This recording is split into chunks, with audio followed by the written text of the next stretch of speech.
Salut les amis, bienvenue dans votre émission Entre nous. Aujourd'hui, je vous présente une vidéo spéciale d'une jeune fille qui nous parle de comment reconnaître une fausse église. Nous savons tous qu'il y a des bonnes comme il y a des fausses églises. Mais cette fille va nous apprendre comment reconnaître une fausse église. Alors, je tiens à vous laisser l'écouter et on revient plus tard. Pour commencer, je dis générique. Et après le générique, juste la vidéo. Pingouin pasteur, pingouin pasteur, pingouin pasteur, ce sont des méchants. Pingouin pasteur. Je suis resté 6 ans dans une église toxique. Voici quelques conseils que Je suis resté 6 ans dans une église toxique. Voici quelques conseils que j'aimerais partager avec vous. Si tu es dans une église où le pasteur n'est pas marié et qu'il est entouré que de femmes, un conseil, sors de là. Si tu es dans une église où le pasteur passe 90% du temps à parler de prospérité, à te dire comment tu vas devenir riche, à te dire que tu vas être milliardaire, millionnaire, au lieu de te parler de Jésus, un conseil, sors de là. Si tu es dans une église où on prêche énormément sur le père spirituel, c'est-à-dire comment plaire au père spirituel, qu'est-ce qu'il faut faire au père spirituel, et que la place du père spirituel prend plus de place que Dieu, un conseil, sors de là. Si tu es dans une église où tu commences à de moins en moins voir ta famille, à de moins en moins voir ton entourage et à ressentir une pression mentale, à chaque fois que tu dis je vais voir ma famille, je vais voir mes frères, je vais voir des amis, un conseil, sors de là. Si on commence à te mettre la pression concernant des offrandes, un conseil, sors de là. Parce qu'il faut savoir un truc avec Dieu, Dieu ne nous oblige pas à faire quelque chose. Il nous conseille de faire quelque chose, mais il ne nous oblige pas à faire quelque chose.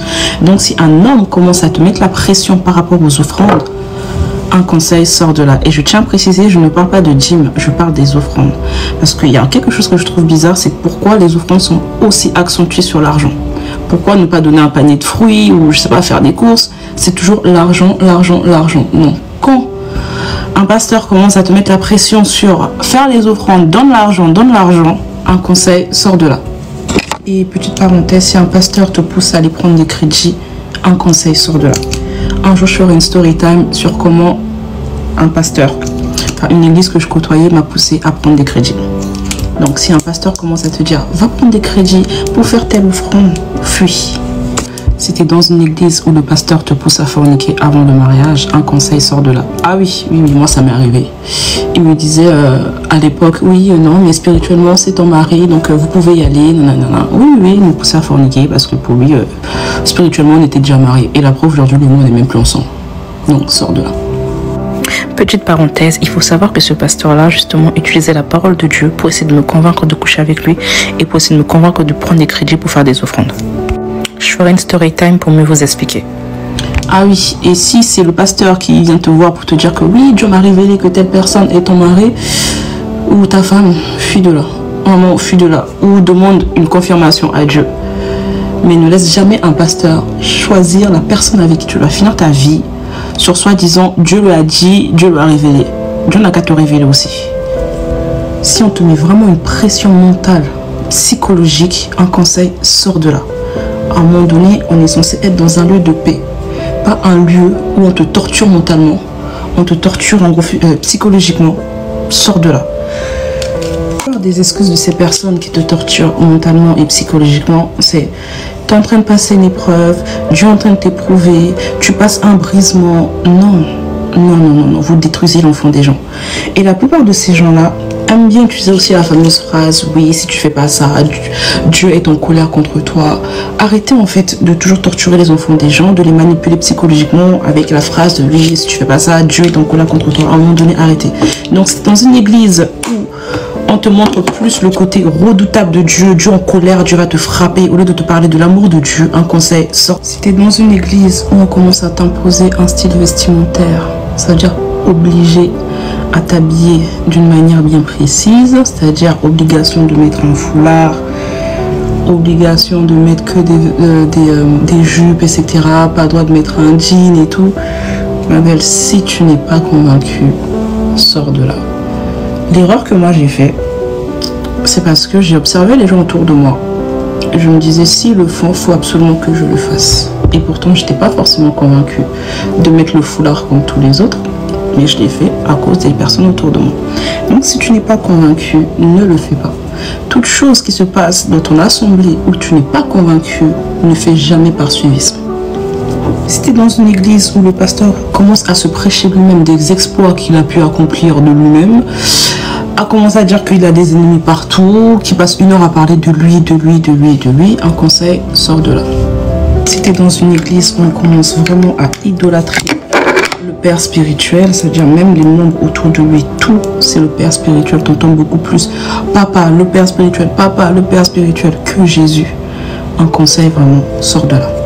Si tu es dans une église où on t'impose également tes choix de vie, c'est-à-dire les études que tu dois faire, c'est le père spirituel qui doit décider. Le travail que tu dois faire, c'est le père spirituel qui doit décider. Un conseil, sors de là. Si tu vois même autour de toi que les gens commencent à avoir cette dépendance affective au père d'un père spirituel, au lot eux-mêmes, parce que je ne dis pas que le père spirituel n'est pas important, mais cette dépendance autour du père spirituel, si tu vois qu'il y a énormément ça autour de toi, un conseil, sors de là. À un moment donné aussi, Dieu nous a donné une bouche pour parler avec lui, Dieu nous a donné des oreilles, Dieu nous a donné son esprit. À un moment donné, il faut avoir cette dépendance avec le Saint-Esprit et non cette dépendance envers les hommes. Donc si autour de toi, tout le monde te pousse à avoir cette dépendance auprès du Père spirituel, un conseil, sort de là. Tu es dans une église où on commence à déformer la parole de Dieu pour satisfaire les désirs charnels, un conseil, sort de là. Juste un exemple, par exemple, on nous dit de ne pas forniquer, mais que le pasteur te dit non, mais tu peux y aller parce que spirituellement tu es marié avec ton copain, alors que la Bible dit fuyez, un conseil, sors de là. Si tu es dans une église où le pasteur commence à te mettre en compétition avec les autres membres de l'église, un conseil, sors de là. Si tu es dans une église où tu commences à entendre des rumeurs comme quoi le pasteur couche avec les membres de son église, un conseil, sors de là. Il n'y a pas de fumée sans feu. Et encore pire, si une église vient te voir pour t'évangéliser et te dire viens dans mon église et que tu apprends que le pasteur est ton taureau, ne va pas là-bas. Et je vais finir avec ça. La plupart des personnes qu'on appelle hommes de Dieu, des pasteurs, des archibishops, les grands titres comme vous voulez, la plupart aujourd'hui salissent tellement l'église évangélique. Et c'est tellement triste parce que en vrai, en soi, c'est une très très belle et bonne religion, une religion pure, mais c'est l'homme qui l'a salie. Aujourd'hui, quand on parle d'église évangélique, on entend beaucoup d'abus de personnes, abus sur les offrandes, etc.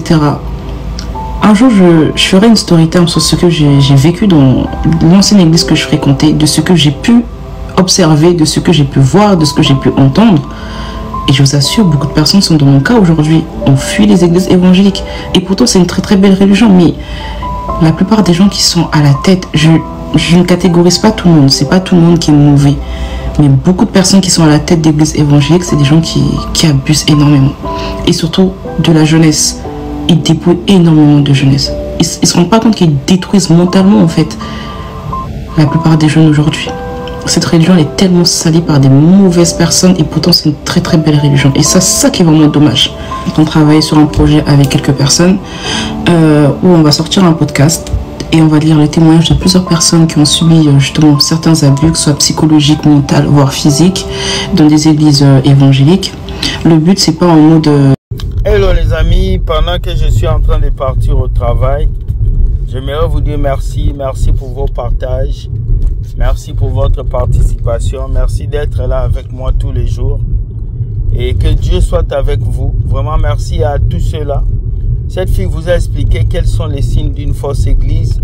Je pense que si beaucoup d'entre vous, les jeunes filles, vous quittez d'abord le coach qui vous montre des mougoulis, vous quittez ces influenceuses qui vous montrent comment porter des habits.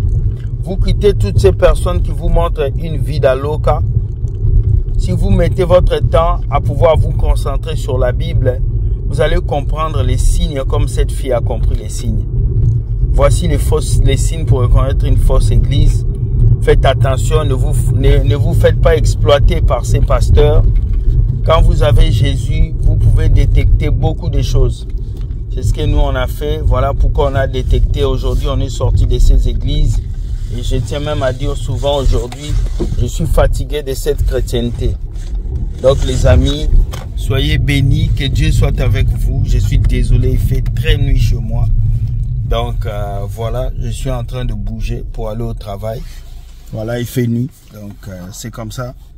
Nous, on se réveille le matin pour aller bosser, pour aller travailler. C'est ce que vos pasteurs ne font pas. Ils sont assis dans les églises. Ils attendent les dîmes et les offrandes. Nous, on n'a pas besoin d'attendre ça. Nous, on travaille dur, d'arrache-pied pour payer les factures, pour avancer, pour que Dieu nous pousse à aller de l'avant. Donc, merci à tous ceux qui nous ont suivis. Je suis très fatigué. On va se voir ce soir pour notre live qui aura pour titre « Action égale réaction ». Nous allons voir pourquoi certains chrétiens ne sont pas bénis et pourquoi d'autres chrétiens sont bénis. Et vous allez comprendre que la loi de la bénédiction est là pour tout le monde. Que tu sois païen ou chrétien, Dieu a dit, si tu travailles pas, tu ne manges pas. Voilà, soyez bénis, likez la vidéo, partagez et je vous dis, Dieu gagne toujours. Bye bye et ciao.